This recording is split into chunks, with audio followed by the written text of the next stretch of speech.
badin est actif.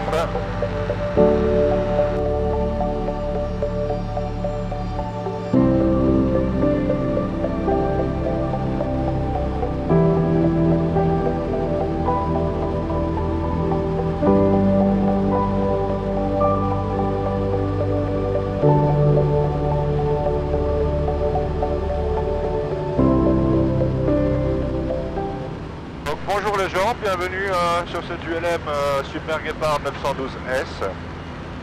On se trouve actuellement au pied des Pyrénées, au sud de Toulouse, dans mon fief comme on dit.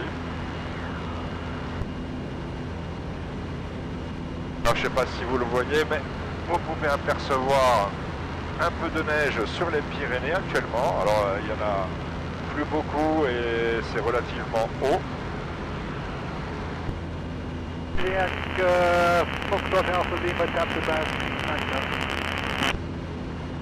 Alors le but aujourd'hui c'est de vous expliquer un petit peu ce qu'est l'ULM, l'ultra léger motorisé.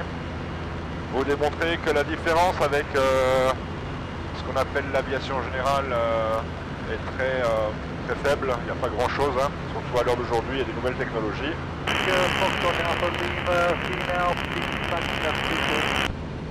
J'essaye de trimer mon avion de façon à pouvoir rester assez stable.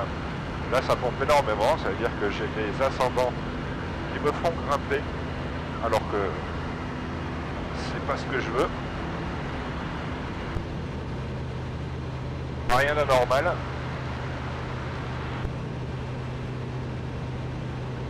Comme je disais, l'ULM, qu'est-ce que c'est que l'ULM, l'ultra léger motorisé? Ben, c'est tout simplement un regroupement de catégories au nombre de 6. Et dans ces 6 catégories, vous avez ce qu'on appelle le multi-axe, qui est ni plus ni moins qu'un avion. La différence avec l'aviation générale, c'est-à-dire les avions que vous avez l'habitude de voir, c'est que le multi-axe, lui, va avoir des restrictions. Des restrictions au niveau de sa puissance et au niveau de son poids. Par contre, pour ce qui est de la maniabilité et de l'utilisation, dès lors où ce dernier est équipé d'un transpondeur et d'une radio, vous êtes soumis aux mêmes règles que n'importe quel appareil en vol. Donc à partir de là, il n'y a plus grande différence. Ouais, on ne va pas pouvoir aller jusqu'à Le, parce que là ça turbule bien comme il faut. Hein.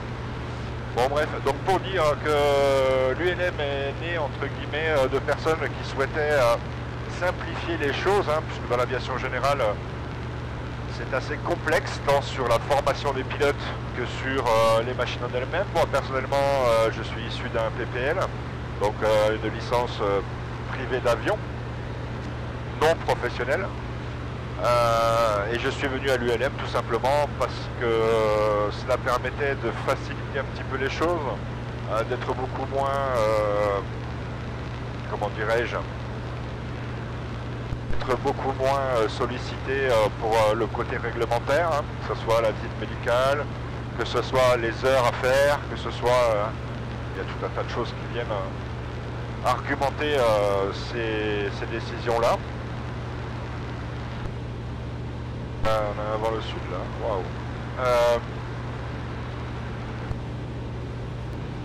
l'ULM est vraiment dans l'âme de départ et aujourd'hui également une discipline pour le plaisir. C'est vraiment dans un cadre où on veut faire une sortie dominicale lorsqu'il fait beau et qu'on veut aller se promener sur les Pyrénées, hein, comme là. Bon, je vous y amènerai pas aujourd'hui parce que la météorologie et plus précisément l'aérologie ne me permet pas de pouvoir m'approcher de vous.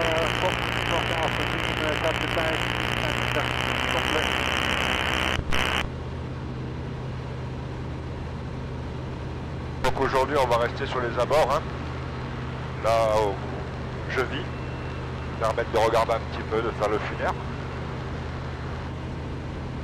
En ce qui concerne le coût de cette licence, on est sur des coûts beaucoup plus réduits que sur l'aviation générale, hein, puisque en règle générale et suivant les endroits, puisque chaque aéroclub a ses propres machines et donc sa propre tarification, on va être aux alentours de 60 à 100 euros, suivant le type de machine et l'aéroclub. Aujourd'hui, pour pouvoir passer une licence ULM, il faut compter 20-25 heures de vol. et une pratique qui est sanctionnée par un examen en centre de la DGAC. Cet examen, je ne dis pas de bêtises, je crois que c'est 30 €, le passage de l'examen. Niveau théorique, vous achetez quelques bouquins et après c'est vous qui travaillez hein, de manière à pouvoir passer ce théorique. Et ensuite vous avez un côté pratique. Donc comme je dis, vous avez 20-25 heures de vol, suivant comment vous vous débrouillez, à la vitesse où vous progressez. Surtout par rapport au temps que vous mettez à voler entre les différentes heures. Hein. Parce que si vous volez une fois tous les 2 mois, ça va être plus compliqué pour vous d'avancer dans cette progression jusqu'à l'obtention de l'ULM. Et bien sûr, ensuite, lorsque vous aurez obtenu cette licence, vous pourrez tout comme moi profiter de moments agréables, surtout si vous vivez près de massifs montagneux, pour pouvoir vous exercer au vol, profiter du paysage.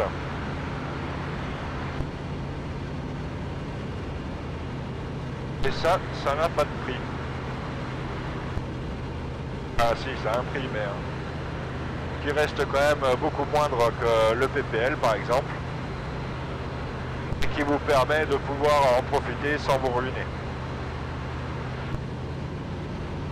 Une jolie pompe qui me fait grimper.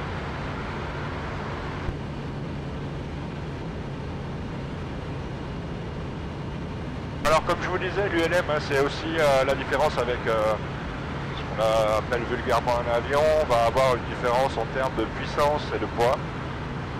Alors c'est pas très compliqué au niveau du poids, hein, puisque un avion normal n'a pas de restriction, alors qu'un ULM, on est limité à 525 kg au complet. De toute façon c'est pas compliqué à avoir, hein. En général les ULM c'est les machines qui permettent d'avoir seulement 2 personnes à bord. Et ensuite de limitation de puissance qui est de 100 chevaux, ce qui est largement suffisant aujourd'hui parce que les machines sont ultra modernes, ultra perfectionnées, ultra rodées. Et donc cela détermine en fait la limitation que nous avons sur les ULM en France. Ensuite, bien évidemment, en ULM, on a exactement les mêmes contraintes que dans l'aviation générale en termes d'espace aérien, de communication avec l'ATC ou l'obligation légale d'avoir des équipements spécifiques à bord, comme par exemple le transpondeur ou la radio. Non, mais là où on rentre dans un espace contrôlé, il y a des règles à respecter avec, je dirais, des protocoles à effectuer. Je dois avouer que je me fais pas mal secouer par rapport à d'habitude. Bon.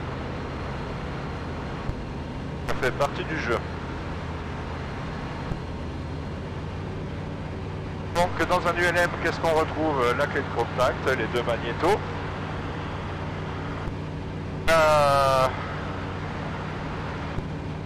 Le variomètre qui nous permet de connaître notre vitesse de montée ou de descente. Là actuellement on est à 500 pieds minutes, ça veut dire que je monte et au bout d'une minute j'aurai augmenté mon altitude de 500 pieds. Ensuite on a ce qu'on appelle vulgairement le badin, hein, c'est le compteur vitesse pardon, qui nous permet de connaître notre vitesse R. Ensuite on a l'altimètre. Nous avons l'habit qui nous permet de connaître la symétrie de notre vol. Nous avons évidemment notre contour, l'oramètre et ensuite les différents manos qui nous permettent de connaître la température d'huile, la pression d'huile, température de l'eau et l'alimentation électrique. Ensuite au milieu on a la radio, le transpondeur, les 2 éléments primordiaux pour pouvoir justement rentrer dans un espace contrôlé.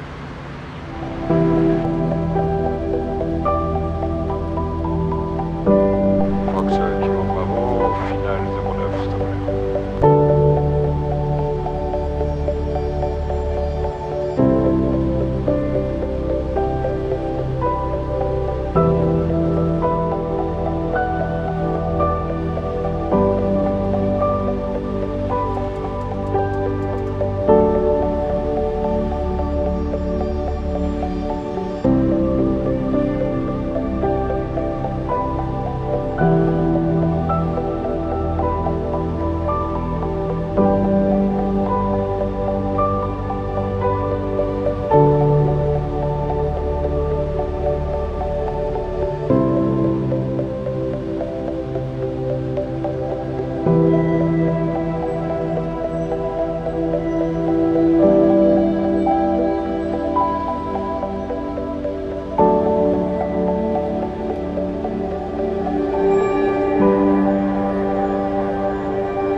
Donc voilà, aujourd'hui ça a été un petit vol parce que les conditions météorologiques n'étaient pas sympas du tout. Enfin moi j'ai pas kiffé. Ça turbulait énormément, ça pompait énormément et avec cette ULM là en étant seul à bord, avec un minimum de carburant, on se fait secouer assez facilement quand l'aérologie n'est pas de notre côté, surtout sur les montagnes. Voilà, donc j'espère que cette vidéo vous aura plu. J'essaye aussi de faire des formats un peu différents pour pouvoir varier le contenu et puis donner un petit peu, on va dire, certaines explications sur le comment et pourquoi, de manière à pouvoir peut-être susciter des envies ou des vocations. Voilà. Allez, à bientôt sur la chaîne et puis portez-vous bien les gens. Ciao, ciao.